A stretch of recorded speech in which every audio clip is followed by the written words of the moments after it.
masuk ke hadirat-Mu di tempat kudus-Mu Tuhan. Tiada kata-kata selain puji dan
saat ini. Alangkah indahnya Tuhan.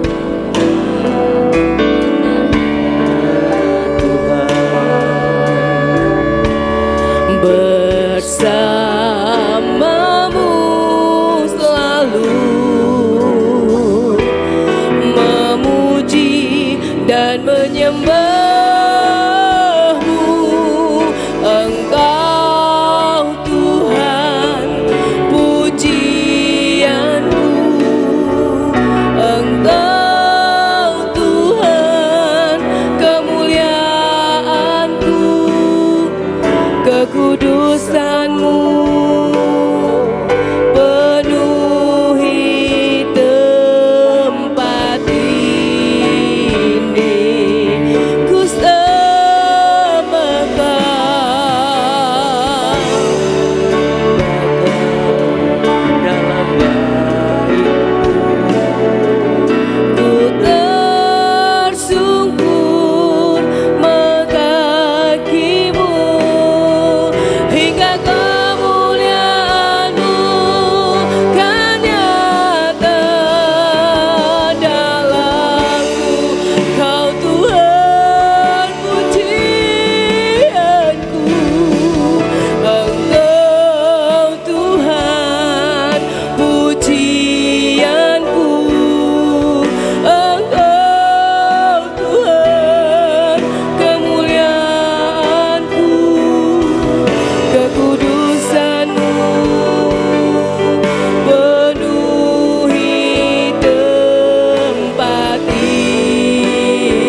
setiap hati kami Tuhan.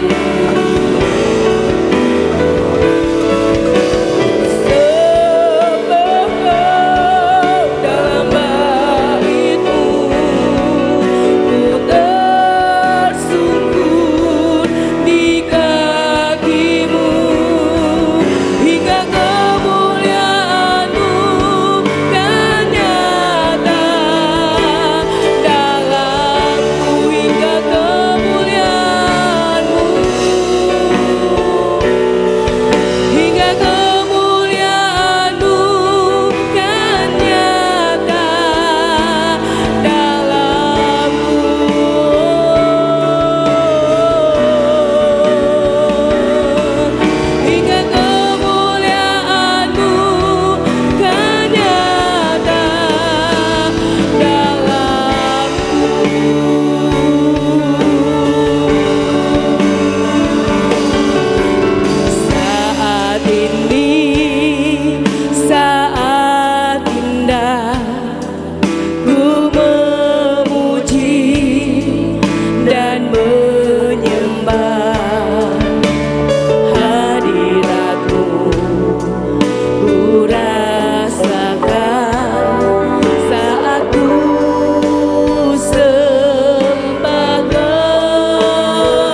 Pujilah Engkau Tuhan.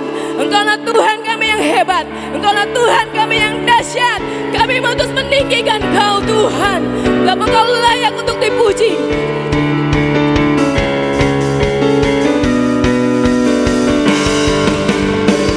Kau yang hidup di dalamku, menjadikanku lebih dari seluruh bumi tinggikan namamu, menyatakan kebesaran dan keagunganmu. Yesus Tuhanku pemenang, Raja segala raja, perbuatanmu ajaib dan perkasa.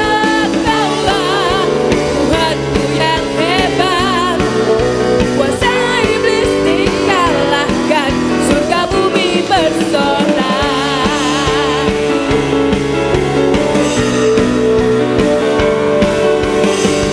Kau yang hidup di dalamku, menjadikanku lebih dari pemenang. Seluruh bumi tinggikan namamu, menyatakan kebesaran dan keagunganmu. Yesus Tuhanku pemenang, Raja segala raja, perbuatanmu ajaib dan perkasa. Kaulah Tuhanku yang hebat, kuasa iblis dikalahkan, surga bumi bersorak. Seluruh bumi tinggikan namamu, menyatakan kebesaran dan keagunganmu.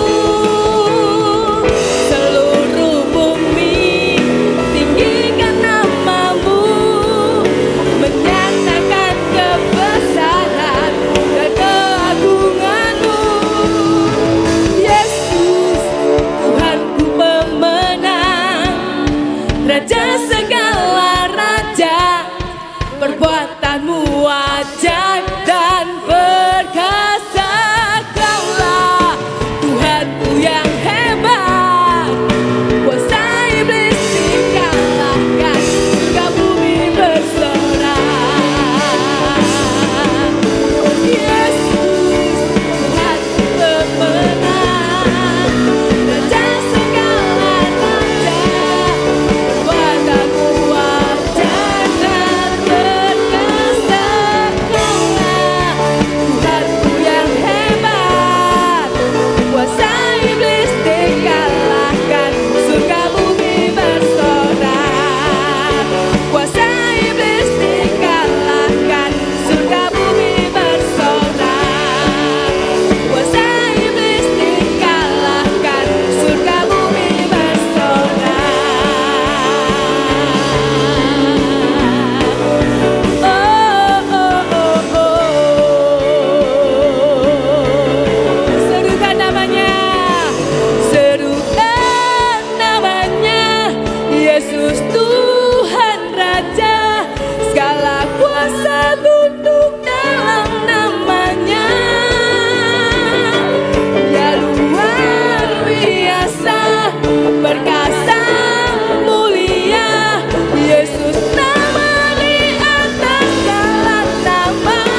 memiliki Allah yang punya kuasa tak terbatas.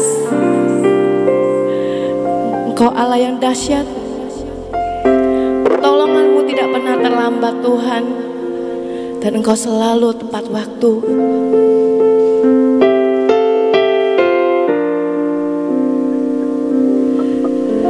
Tuhan tak pernah terlambat dan tak pernah terlalu cepat.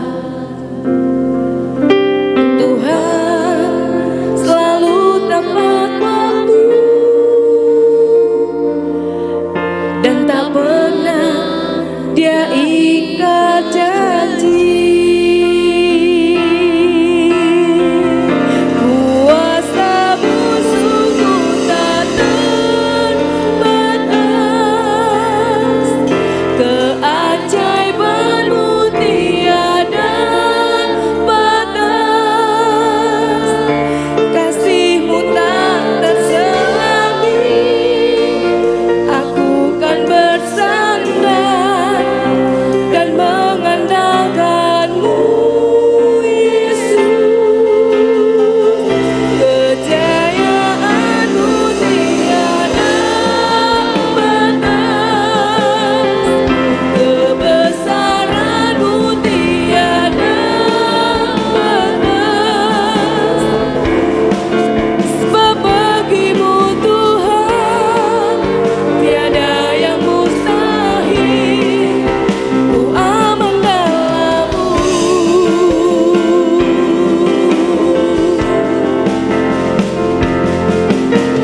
atas Engkau sanggup menolong dan mengangkat hidup kami.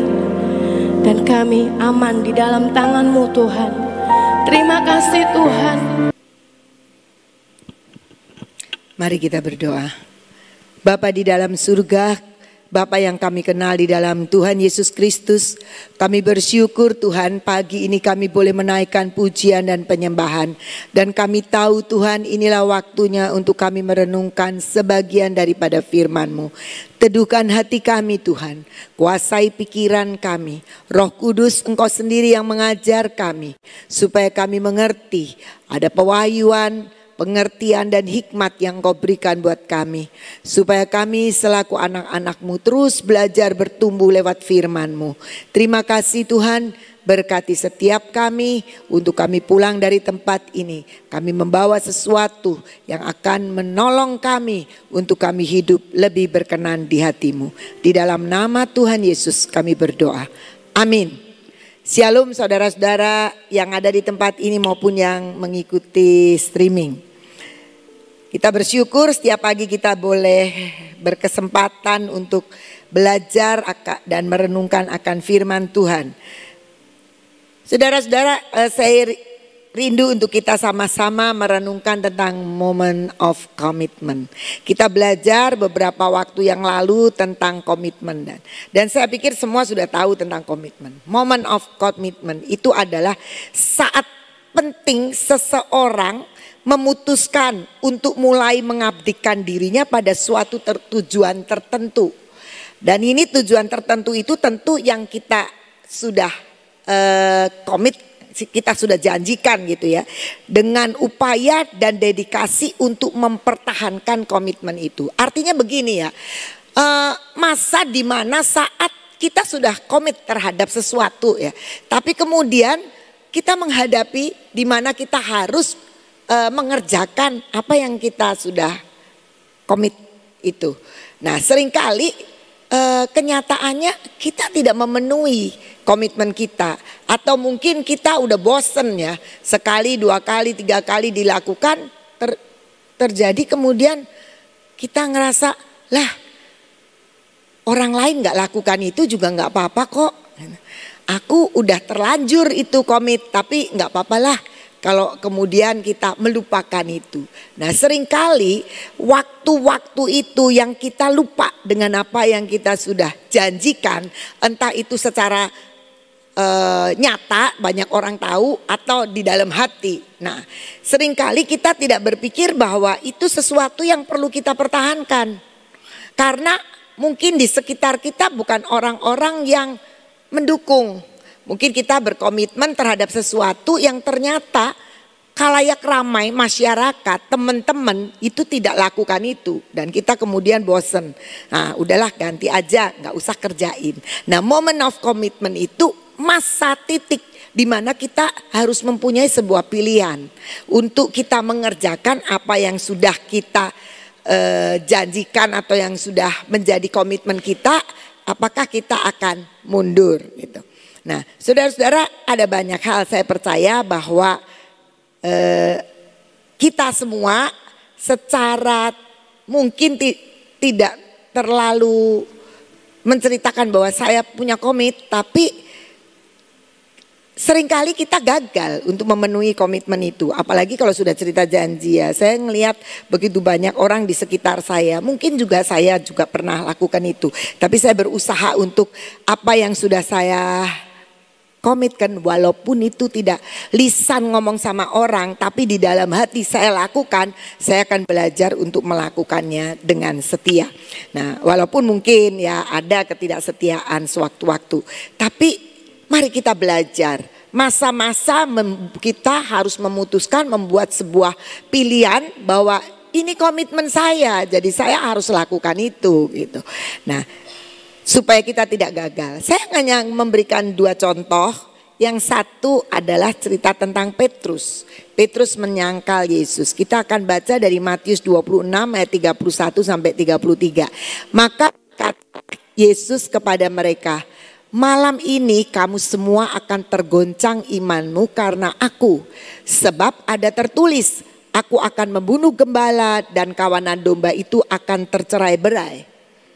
Akan tetapi sesudah aku bangkit, aku akan mendahului kamu ke Galilea. Petrus menjawabnya, biarpun mereka semua tergoncang imannya karena engkau, aku sekali-kali tidak. Ini sebenarnya sebuah pernyataan komitmen dari Petrus. Petrus itu bilang, Tuhan boleh orang lain itu tergoncang, boleh orang lain itu meninggalkan engkau, tercerai-berai, tapi aku tidak akan lakukan itu. Dan itu yang kita tahu, akhirnya kita lihat di dalam Matius 26 ayat 69 sampai 74 di firman Allah yang hidup dikatakan ini. Sementara itu ketika Petrus sedang duduk di halaman, seorang pelayan perempuan menghampiri dan berkata kepadanya, engkau bersama-sama dengan Yesus orang Galilea itu. Tetapi dengan keras Petrus menyangkal, aku sama sekali tidak tahu apa yang kau maksudkan. Katanya dengan marah. Tidak lama kemudian di dekat pintu gerbang seorang pelayan perempuan lain mengenali dia dan berkata kepada orang-orang yang berdiri di tempat itu. Orang ini menunjuk Petrus bersama-sama dengan Yesus dari Nazaret. Sekali lagi Petrus menyangkal dan kali ini dengan sumpah. Aku tidak kenal kepada orang itu, kata Petrus.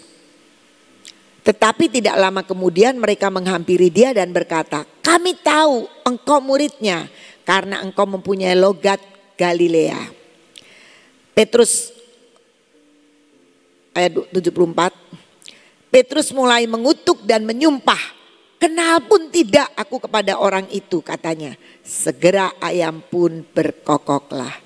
Komitmen Petrus gagal dilakukan karena masyarakat di sekitarnya itu tidak ada yang suka dengan Yesus gitu loh. Sudah dibujuk oleh ahli Taurat sehingga mereka itu menyalibkan Yesus, membuat Yesus disalibkan. Nah, Petrus waktu itu udah lupa sama komitmennya dan itulah titik saat di mana dia harusnya membuktikan apa yang dia sudah janjikan. Tapi sekali lagi kita tahu ya, Yesus bilang semua akan tercerai-berai, jadi ya memang akan terjadi. Jadi kita bisa melihat di sini Petrus tidak bisa melakukan apa yang sudah menjadi komitmennya karena takut dengan orang-orang yang di sekitarnya. Bahkan dia untuk lakukan itu dia berani bersumpah, dia marah, dia nyatakan aku gak kenal. Sehingga kita bisa tahu dan mengerti semuanya kenal siapa Petrus adalah murid Tuhan Yesus yang pernah menyangkal Tuhan Yesus. Petrus adalah orangnya murid Tuhan Yesus, salah satu murid yang bisa berjalan di atas air, satu-satunya murid yang berjalan di atas. Tapi sekaligus Petrus punya predikat adalah murid Tuhan Yesus yang pernah menyangkal Yesus. Nah, kita tahu sekarang di sini bagaimana saat dan momen komitmen kita itu ditantang untuk kita lakukan dan itulah yang harus kita perhatikan. Supaya kita mengerti dengan pasti bahwa kita adalah orang-orang yang berkomitmen. Dan kita juga tahu kenapa Petrus kok kemudian bisa dengan mudah ketika Tuhan Yesus bilang begitu, oh biarpun semua murid begitu aku sekali-kali tidak akan lakukan itu. Tapi toh ternyata dengan sangat mudah Petrus itu menyangkal. Dengan sangat mudah dia melupakan apa yang dia sudah pernah ucapkan sebagai komitmennya untuk dia mengikut Tuhan. Ya, saya melihat di sini karena Petrus sudah tidak fokus lagi pada tujuan kesetiaannya. Pada waktu Tuhan Yesus cerita bilang nanti itu gembala itu akan ditangkap, nanti murid-muridnya itu akan domba-dombanya tercerai-berai. Oh aku enggak Tuhan, aku mau buktikan bahwa aku adalah orang yang setia. Aku akan buktikan bahwa aku adalah orang yang mengabdi kepadamu. Aku akan buktikan kualitasku. Itu ceritanya melatar belakangi apa yang diucapkan. Aku sekali-kali tidak. Tapi kenapa kok Petrus tidak bisa lakukan itu? Karena dia sudah tidak fokus lagi pada tujuan kesetiaannya. Dia kan cerita sama Tuhan itu mau ngomong ke Tuhan, orang lain ninggalin kamu, tercerai-berai, tapi aku mau tetap setia sama kamu.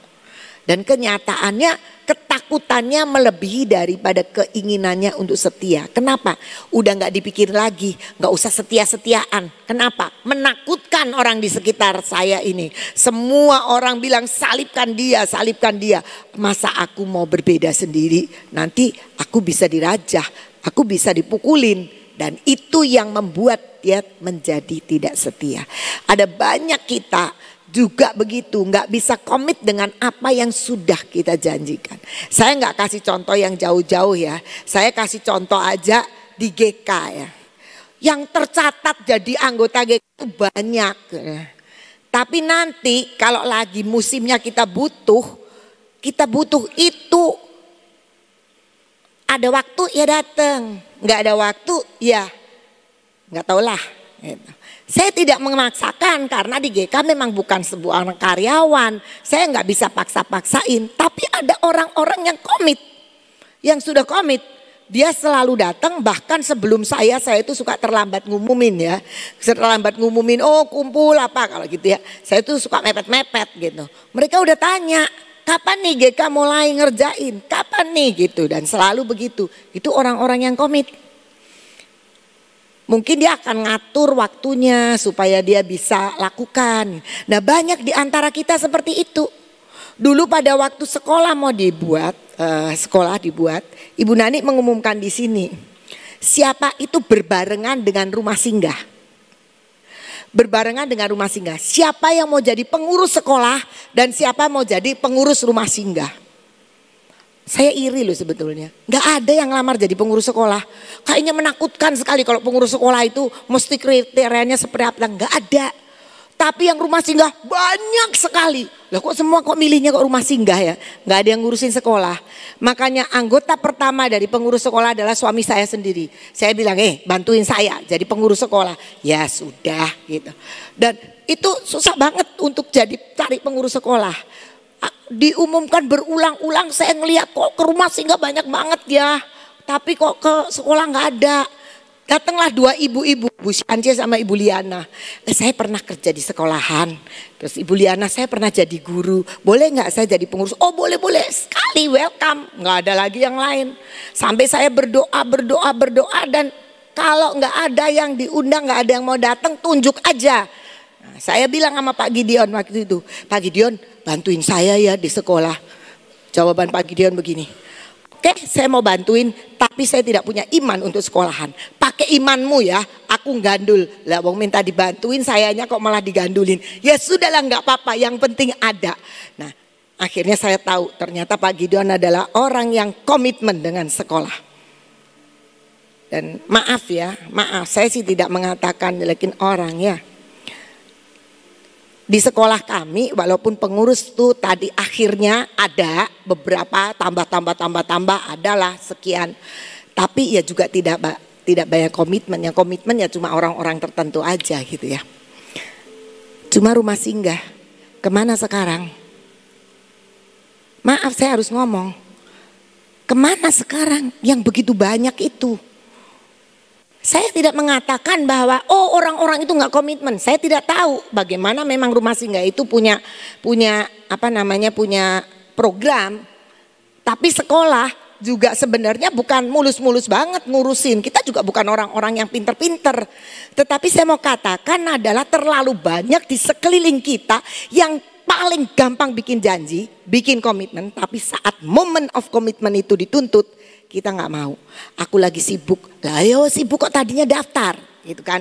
Aku nggak bisa. Lah kok tadinya harusnya bergumul, berdoa. Dan kita harus tahu. Jangan kita seperti Petrus. Aku sekali-kali tidak. Aku pasti bisa. Aku pasti setia. Kenyataannya kita nggak pernah bertanggung jawab. Nah mari kita belajar. Maaf ya saya tidak itu. Tapi memang banyak di sekitar kita. Mungkin saya juga pernah ada, mungkin lah Ibu Ina juga sama aja nggak pernah komitmen. Mungkin, maaf ya, tapi saya belajar dari kecil untuk belajar setia dengan apa yang dilakukan. Mungkin orang tua saya yang latih ya, setia ngerjain apa setia. Dan sampai sekarang ya kelihatannya. Berasanya begitu saudara. Kalau tidak ya maaf nanti dikoreksi aja. Kasih tahu Bu Ina juga gak setia. Ya boleh saya akan terima. Tetapi mari kita belajar untuk kita melakukan apa yang sudah kita komitmenkan itu sebagai sebuah tanggung jawab. Tanggung jawab yang kita mesti lakukan. Saya ngaku kalau saya seringkali juga tidak komitmen dengan apa yang menjadi janji saya di dalam hati. Nggak ada yang tahu semua. Contoh. Saya ini berkomitmen di dalam hati saya, nggak sama orang-orang, sama Tuhan. Tuhan tiap jam 4 pagi saya ini nyembah Tuhan. Dan saya harus katakan ternyata itu tidak mudah. Kalau saya lagi nyiapin firman kayak begini, saya bolos nyembah Tuhannya. Lah wong firmannya aja kayak belum mantep kok ya. Aduh saya begini. Jadi saya nggak nyembah. Nyembahnya apa? Ya sudah setel aja sambil nyanyi-nyanyi, sambil ngerjain, sambil apa, sambil mikirin ini gitu. Saya ngaku. Dan itu sebenarnya bukan sebuah komitmen yang baik. Tapi saya belajar. Seperti tadi pagi, saya kan harus nyiapin ini. Saya tadi kirim ke Amos agak kesiangan juga. Tapi saya bilang, aduh Tuhan gimana ya. Aduh jam 4 saya belum mikirin ini, belum mikirin. Aduh ini firmannya kayaknya belum apa namanya, belum ngetep gitu loh ya. Aduh gimana ya. Ya sudah saya langsung nyembah Tuhan. Sebentar aja ya Tuhan. Itu juga salah satu kesalahan ya, kita tidak komitmen. Nah saya belajar seperti itu. Karena apa? Seringkali kita tidak fokus. Karena kita takut kita tidak siap ini dan itu, kerjaan ini nggak beres dan sebagainya. Kita belajar ya. Petrus menjadi contoh buat kita. Bukan hal-hal yang positif, tapi mari kita belajar. Kita tidak bisa ngomong, oh Petrus menyangkal Tuhan. Kita juga sering menyangkal apa yang kita komitmenkan. Jadi kita melihat di sini bagaimana sebenarnya kita belajar. Kita komitmen dan ketika itu tidak menjadi sebuah tuntutan, kita memang menjadi orang yang baik-baik saja. Tetapi ternyata kita tidak menjadi baik-baik ketika itu ada di momennya di mana komitmen itu sedang dituntut. Walaupun mungkin kita akan ngomong begini, nggak ada yang nuntut, wong saya janji juga janji sendiri kok. Ya, tapi itu adalah tuntutan ya antara kita dengan Tuhan. Nah, kita akan belajar dengan komitmennya Yesus. Waduh, Yesus sih sempurna. Iya, tapi kita belajar lewat semua ketaatan Yesus. Kita lihat di dalam Matius 26 ayat 53 sampai 54 firman Allah yang hidup. Tidakkah engkau tahu bahwa aku Yesus dapat meminta bantuan dari Bapakku dan ia akan segera mengirimkan lebih dari 12 pasukan malaikat. Namun jika aku berbuat demikian, bagaimana mungkin ayat kitab suci yang melukiskan kejadian saat ini akan dapat digenapi. Ketika Yesus itu sudah mulai menghadapi salib, Tuhan itu bilang, aku ini sebenarnya punya akses untuk minta tolong sama Bapa. Aku ini punya kesempatan dan aku ini punya kuasa, bilang aja sama Bapak, Bapak kirimin pasukan malaikat. Dan pasti Tuhan itu akan terjadi. Tetapi Tuhan bilang, kalau aku lakukan itu, bagaimana mungkin apa yang Tuhan rencanakan, yang Bapa rencanakan itu digenapi. Dan tidak mungkin kita diselamatkan hari ini. Dan itu yang sebenarnya komitmen yang harus kita miliki. Walaupun kita bisa mengingkari komitmen kita. Dan kita bisa untuk tidak memenuhi apa yang pernah kita janjikan.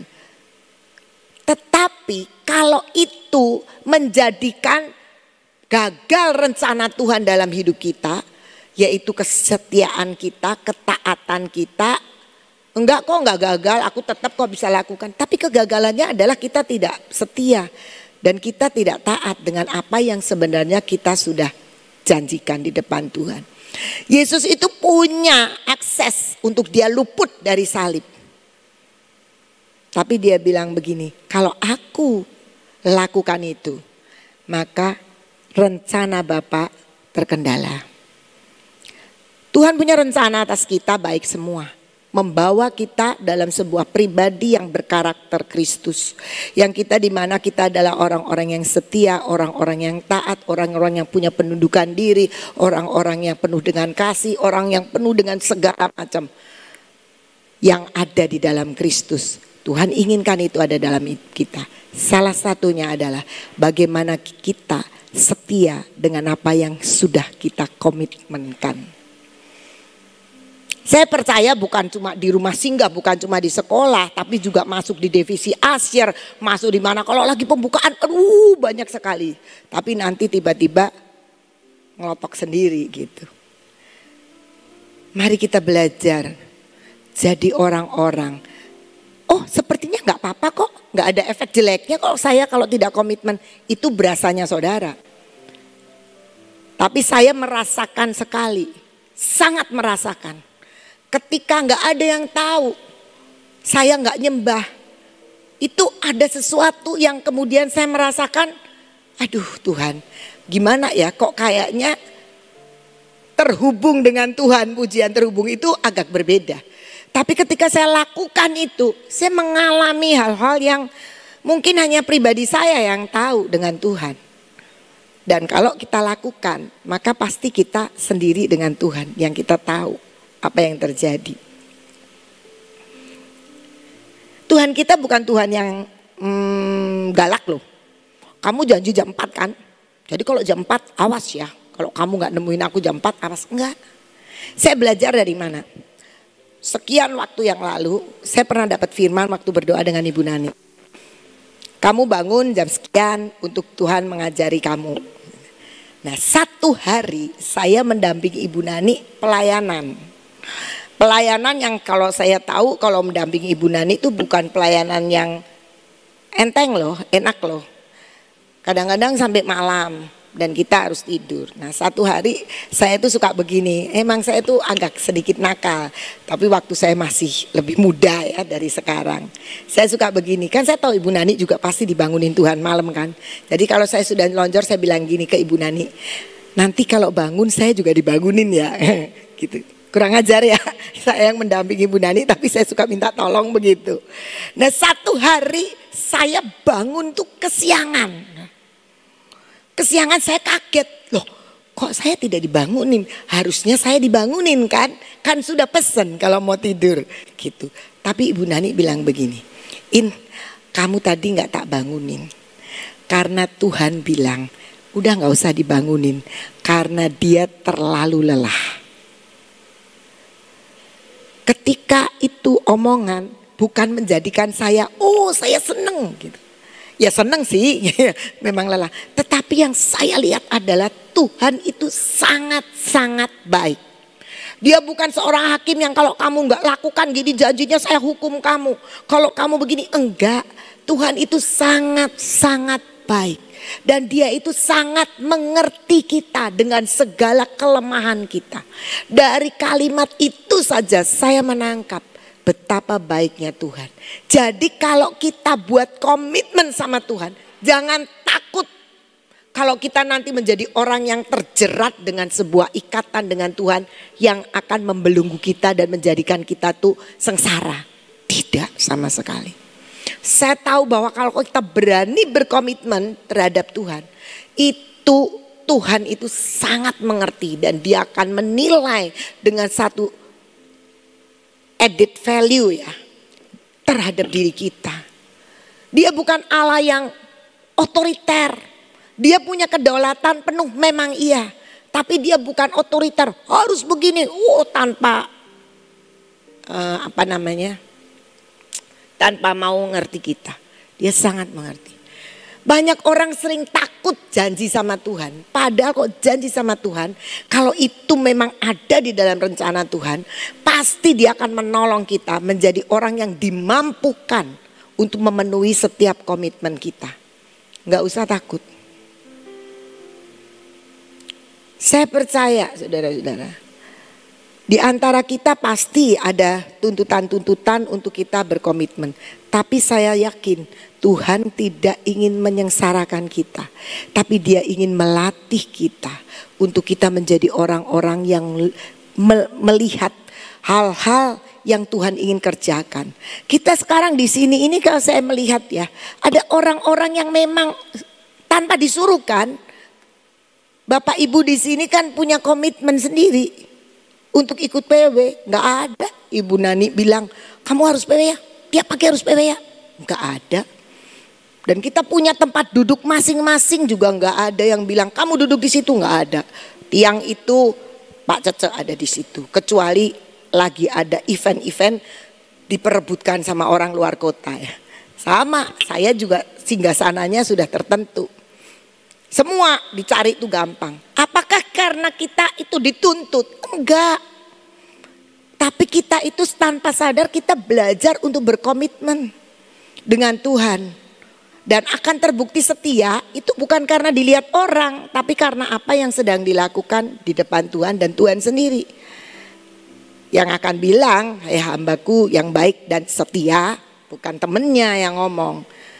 Tapi mari kita belajar, ada moment of commitment, ada masa dan saat di mana komitmen itu harus menjadi sebuah bukti hubungan antara kita dengan Tuhan.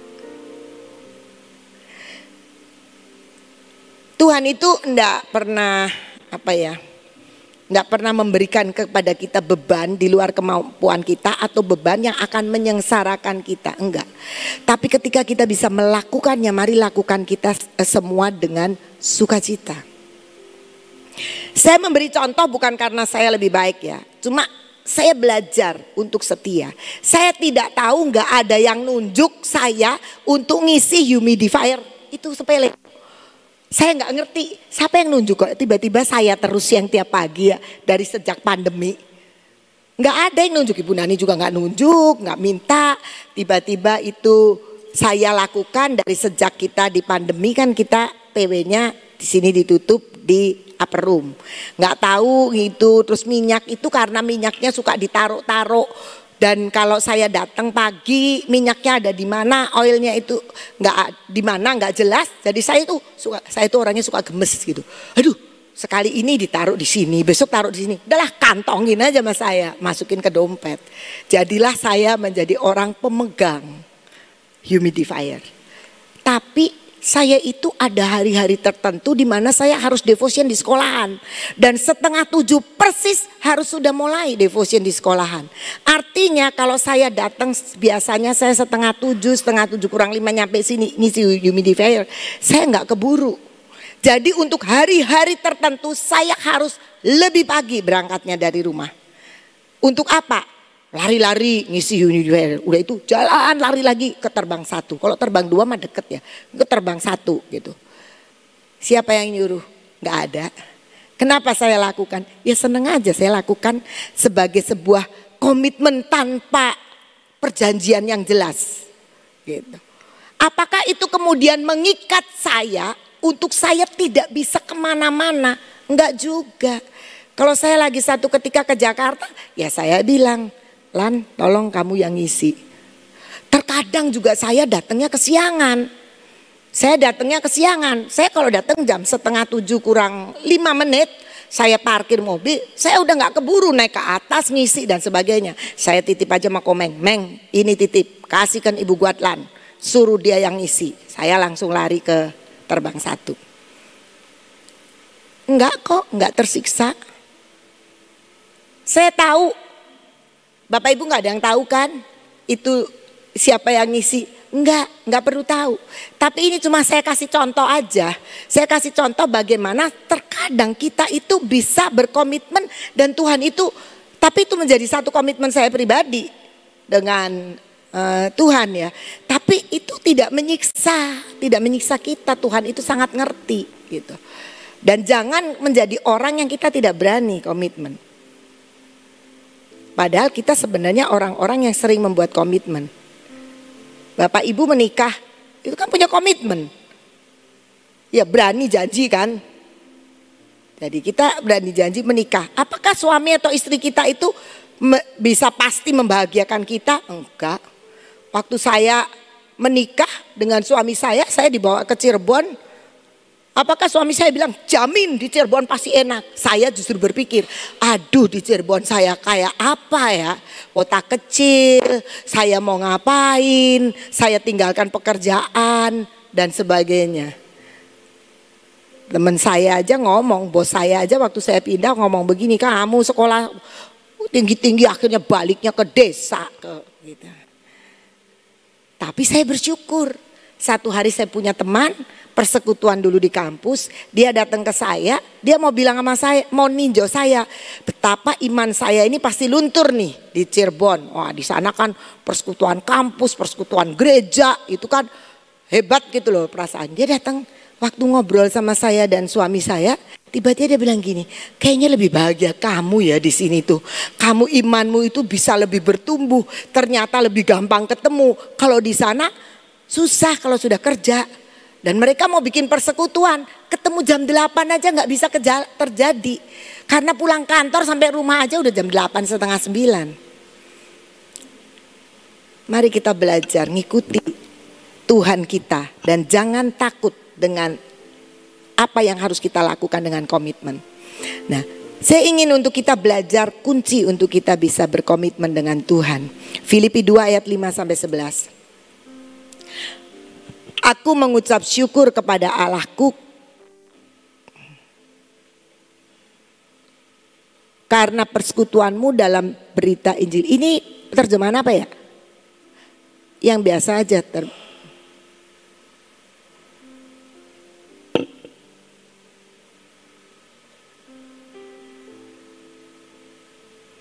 Hendaklah kamu dalam hidupmu bersama menaruh pikiran dan perasaan yang terdapat juga dalam Kristus Yesus. Dari dalam persekutuan kita dengan anak-anak Tuhan, Tuhan bilang begini, kamu itu harus punya pikiran dan perasaan yang sama dengan Kristus. Dan itu yang membuat kita punya kemampuan untuk menjalankan komitmen kita. Yang walaupun dalam rupa Allah, ini Kristus, tidak menganggap kesetaraan dengan Allah itu sebagai milik yang harus dipertahankan. Tuhan itu, Yesus itu anak Allah. Dia Allah juga.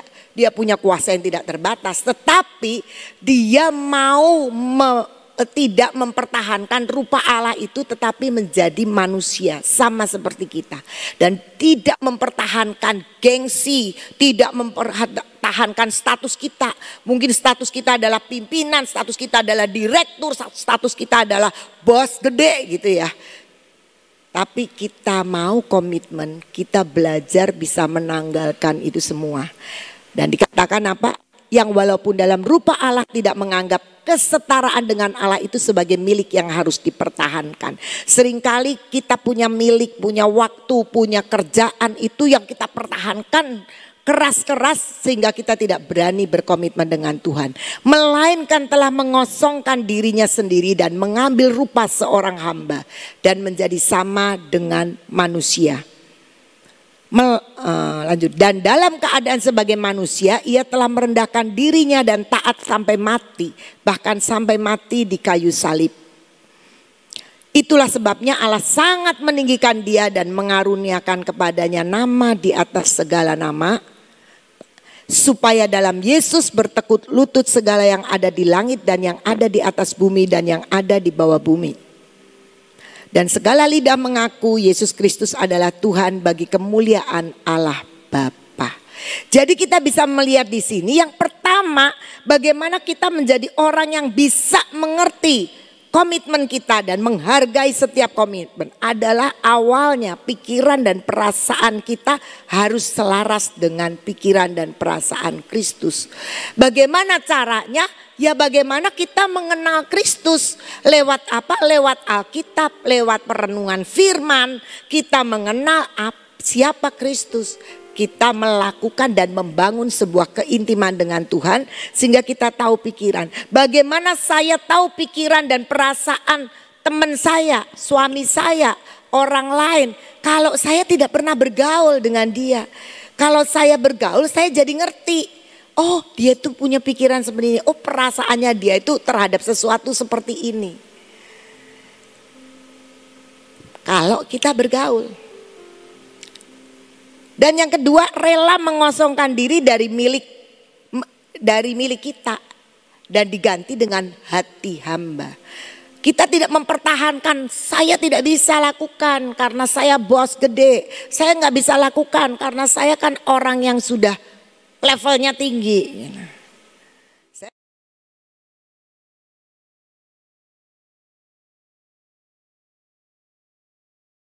cuma cerita aja. Cici, itu barusan saya dengar dia tuh ngomong begini. Saya itu disepelekan loh di sini tuh. Padahal saya ini kan sudah senior. Harusnya saya tidak diperlakukan sama si A itu. Seperti itu. Saya mau katakan ya, itu orang yang tidak mau mengosongkan diri. Mungkin memang kita di Gracia ini udah lama. Saya juga udah lama. Tapi kan belum tentu yang lama itu menjadi yang lebih hebat gitu. Sejauh apa kehebatan kita itu cuma Tuhan yang tahu. Seberapa besar kita setia dan seberapa besar kita membangun diri. Saya ini di sini senior, kok saya diperlakukan seperti itu? Dan dia marah-marah. Nah ini saya cuma dilaporin, ya sudahlah, bukan wewenang saya, didoakan aja selesai.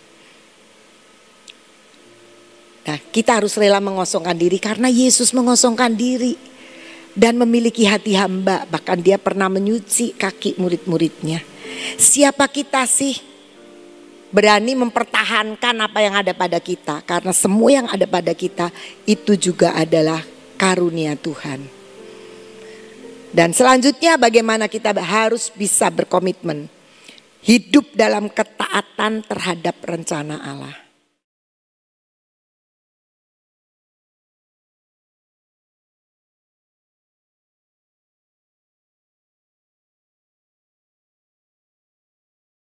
Aku dari salib, tetapi kalau itu aku lakukan, rencana Allah nggak jadi.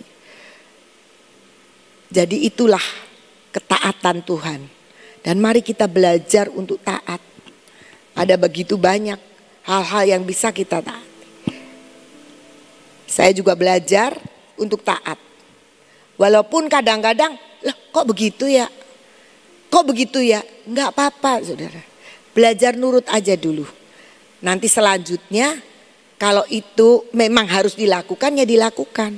Kalau tidak ya nanti Tuhan sendiri. Kita tinggal ngomong ya Tuhan aku harus lakukan ini. Tapi kok hatiku kok gak srek ya Tuhan. Ya gak apa-apa. Nanti Tuhan sendiri yang beresin. Kalau memang gak srek karena kita yang benar ya nanti seperti yang kita jadi. Tapi gak srek karena kita gak suka dan tetap itu yang benar kita lakukan ya itu yang jadi. Dan kita akan melihat kemuliaan Allah. Mari kita belajar untuk melewati moment of commitment itu sebagai pembuktian diri kita bahwa kita memang benar-benar adalah orang yang komitmen. Jangan takut kita bikin komitmen dengan Tuhan, dengan pimpinan kita atau dengan siapapun. Karena Tuhan yang akan menolong kita. Yang penting di ujungnya adalah kemuliaan Tuhan terjadi. Karena Dia yang patut dan layak untuk dimuliakan. Itu saja sharing saya pagi ini. Tuhan Yesus memberkati.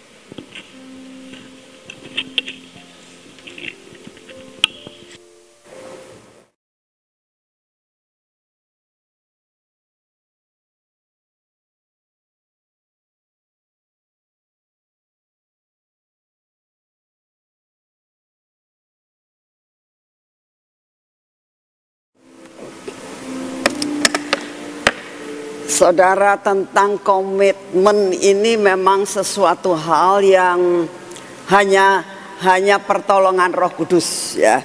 Kita setiap hari minta pertolongan Roh Kudus untuk kita ini bisa berkomitmen baik terhadap Tuhan maupun terhadap manusia. Salah satu komitmen itu juga janji, merupakan suatu janji. Jadi belajar perkara-perkara yang kecil aja.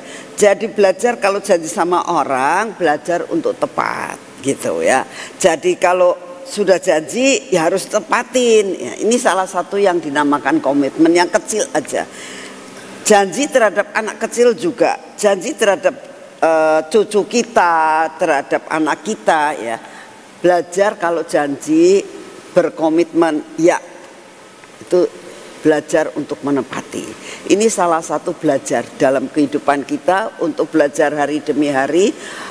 Kalau kita bisa komitmen dengan manusia, pasti kita bisa komitmen dengan Tuhan. Sebab kalau kita sama manusia yang ada di dalam dunia ini yang kita lihat aja nggak bisa komitmen kok mau bangga aku komitmen sama Tuhan, mana bisa gitu ya. Jadi kita harus belajar benar-benar, belajar yang kecil-kecil dulu. Nanti lama-lama kita akan belajar komitmen yang sungguh-sungguh sama Tuhan. Hanya pertolongan Roh Kudus, maka kita akan dapat melakukan bagian kita untuk melakukan segala sesuatu. Ya. Mari kita berdoa. Bapa, terima kasih buat firman-Mu pada hari ini. Terima kasih ya Tuhan, untuk pujian dan penyembahan. Terima kasih buat semua yang Engkau siapkan buat kami. Terima kasih buat apa yang Kau berikan buat kami pagi ini. Terima kasih buat kepercayaan yang Kau berikan buat kami, sehingga kami ini boleh melakukan bagian kami Tuhan dengan komitmen. Ini pun kami tahu semua karena Roh-Mu yang bekerja di dalam kami. Tanpa Roh-Mu yang bekerja dalam kami, Engkau tahu akan hidup kami selalu berfokus kepada diri sendiri. Oleh karena itu ya Tuhan, ajar kami untuk bisa mengerti apa arti komitmen yang sebenarnya yang Engkau mau atas hidup kami. Dan berikan kepada kami kuasa Roh Kudus yang membantu kami, menolong kami untuk menjadi pelaku daripada apa yang sudah merupakan kerinduan-Mu kami lakukan dalam dunia ini. Terima kasih untuk kasih setia-Mu. Bapa, saat ini kami datang di hadapan-Mu ya Tuhan. Kami tetap berdoa saat ini Tuhan untuk keadaan bangsa dan negara kami. Kami minta di dalam nama-Mu, biarlah pemerintahan yang baru ini Tuhan, Engkau sendiri akan mengarahkan sampai pemerintahan yang baru ini adalah pemerintahan yang pas di hati-Mu. Engkau buat unity antara Bapak Presiden dan Wakil Presiden, untuk mereka boleh berkomitmen dengan Engkau Tuhan, untuk benar-benar hidup mereka adalah untuk memajukan rakyat Indonesia, demi untuk rakyat Indonesia. Bapa, kami serahkan akan semua dan semuanya ke dalam tangan-Mu, kabinet yang baru dan semua menteri-menteri serta semua departemen-departemen yang sudah ditunjuk, kami persembahkan semua kepada-Mu. Kami tetap berdoa buat Pilkada Tuhan, mohon anugerah-Mu. Biarlah hari-hari ini Engkau sendiri akan menentukan siapa-siapa yang harus menjadi kepala daerah masing-masing Tuhan. Kami juga berdoa untuk pilkada di kota ini.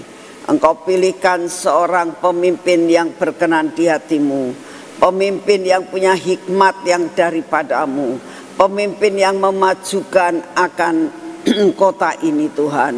Kami sungguh rindu kota ini menjadi kota yang hidup, kota ini menjadi kota yang semarak, kota ini yang menjadi kota yang terang, tidak ada kegelapan di kota kami. Terima kasih untuk semuanya. Bapa, kami berdoa saat ini juga Tuhan, biarlah Engkau yang akan mengatur keadaan cuaca saat ini ya Tuhan. Kau berikan kepada kami saat ini cuaca yang sangat baik. Biarlah kami tetap berdoa Tuhan, ini doa kami. Biarlah apa yang bakal terjadi di Megatrust ini, kami minta biarlah jangan terjadi pada tahun ini ya Tuhan. Biarlah tahun ini kami akhiri bersama dengan Engkau seluruh janji-janji-Mu untuk tahun ini. Deklarasi kami tahun ini, kami dapat mengakhiri tahun ini seperti yang Engkau janjikan, bahwa financial freedom, demikian juga Tuhan akan breakthrough terjadi atas hidup kami. Perjanjian garam, perjanjian darah, air hidup akan terus menjadi milik kami Tuhan sampai akhir tahun ini. Kami berdoa saat ini Tuhan, biarlah penggenapan demi penggenapan semua janji-Mu atas kami menjadi kenyataan. Kami percaya Tuhan, perkara-perkara yang belum terbuka, Tuhan kami minta bahwa sampai dengan akhir tahun ini Tuhan, semuanya pintu-pintu terbuka dalam nama-Mu Tuhan Yesus. dan semua masalah-masalah dalam keluarga kami masing-masing. Engkau sendiri yang akan mengambil alih dan Engkaulah yang akan membuat semuanya menjadi baik dan terbuka. Doa kami semua terjawab Tuhan pada akhir tahun ini, sehingga kami akan menghadapi tahun depan ini Tuhan, masuk dalam masa masuk Kanaan, menikmati susu dan madu. Kami minta di dalam nama-Mu, Engkau akan membuat kami sebagai anak-anak-Mu yang dibedakan Tuhan. Kami tinggal di Goshen, kami tinggal di daerah pernaungan-Mu Tuhan, perlindungan-Mu Tuhan. Inilah doa yang kami naikkan di hadapan-Mu. Terima kasih untuk semuanya. Dan saat ini juga kami minta di dalam nama-Mu kekuatan jasmani dan rohani kami. Berikan kepada kami daya tahan tubuh Tuhan dengan keadaan perubahan-perubahan cuaca. Kami percaya kekuatan kesehatan Kau beri buat kami. Engkau akan memberikan perkara yang lebih mengenai kekuatan dan kesehatan kami. Kami percaya, kami terima di dalam nama Tuhan Yesus. Terima kasih untuk kasih setia-Mu. Bapa, kami percaya dan yakin bahwa Engkau sangat mengasihakan kami. Kami menyerahkan semua dan semuanya ke dalam tangan-Mu. Kami terima daya tahan tubuh yang baru hari ini. Dalam nama Tuhan Yesus. Terima kasih untuk semua. Terima kasih Tuhan. Terima kasih. Mari kita masuk dalam pengurapan.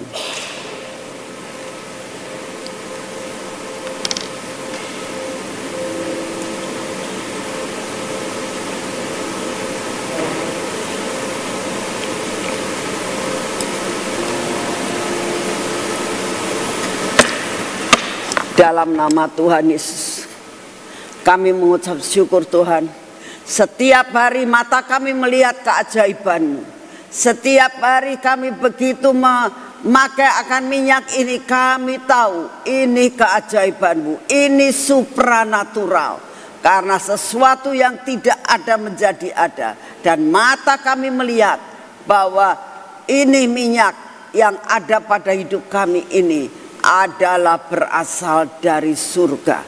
Kami yakin Tuhan, karena sesuatu keajaiban terjadi dan kami melihat, buat iman kami tumbuh bahwa inilah kemujizatan yang kami boleh nikmati.